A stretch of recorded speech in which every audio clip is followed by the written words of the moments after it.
ஒரு சில நிமிடங்கள் பக்தியோடு ஜெபிப்போம்.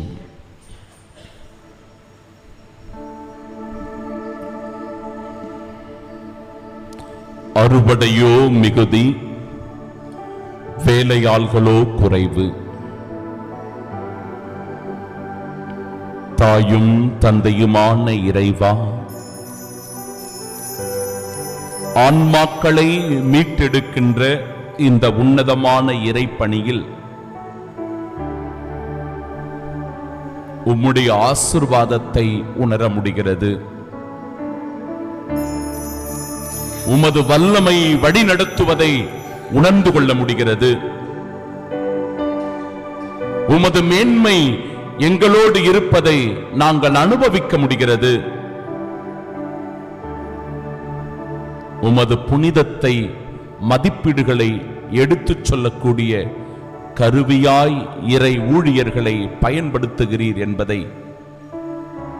எங்களுடைய அன்றாட வாழ்க்கையில் அனுபவிக்க முடிகிறது. ஆனாலும் இந்த இறைப்பணி சவால் நிறைந்த பணி என்பதை பவுலடிகளார் மிக ஆழமாக எடுத்துச் சொல்லுகிறார். சவால்கள் நிறைந்தது, போராட்டமிக்கது, துன்பங்கள் நிறைந்தது என்பதை எடுத்துச் சொல்லி, இந்த துன்பங்களின் வழியாக, பாடுகளின் வழியாக ஆண்டவருடைய மாட்சி வெளிப்படுகிறது என்பதை இந்த உலகத்திற்கு நியதியாக நீர் எடுத்துச் சொல்லுகிறீர். இயேசுவே தெய்வமே, எவ்வளவோ ஆன்மாக்கள் திருச்சபையை விட்டு விலகி போகின்றது. எவ்வளவோ ஆன்மாக்கள் திருச்சபைக்கு எதிராக மாறி இருக்கிறது. எவ்வளவோ ஆன்மாக்கள் இன்னும் திருச்சபையை பற்றியோ கிறிஸ்துவினுடைய மீட்பினை பற்றியோ அறிந்து கொள்ளாமல் இருக்கிறது.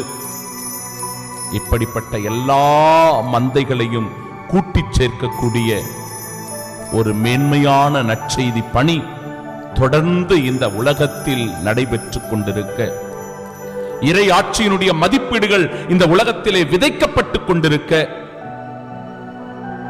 இயேசுவே நற்செய்தியின் பணியாளர்களை மிக அதிகமாக தந்தருளும்.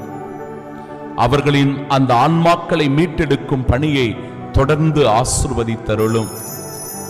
இந்த ஊரும் உலகமும் நாடும் செழிப்புற்று உமது மதிப்பீடுகளின்படி வாழ்ந்து புனிதத்துவத்தில் மேலோங்கி உமது சாட்சியாய் வாழ வரம் வேண்டி ஜெபிக்கின்றோம்.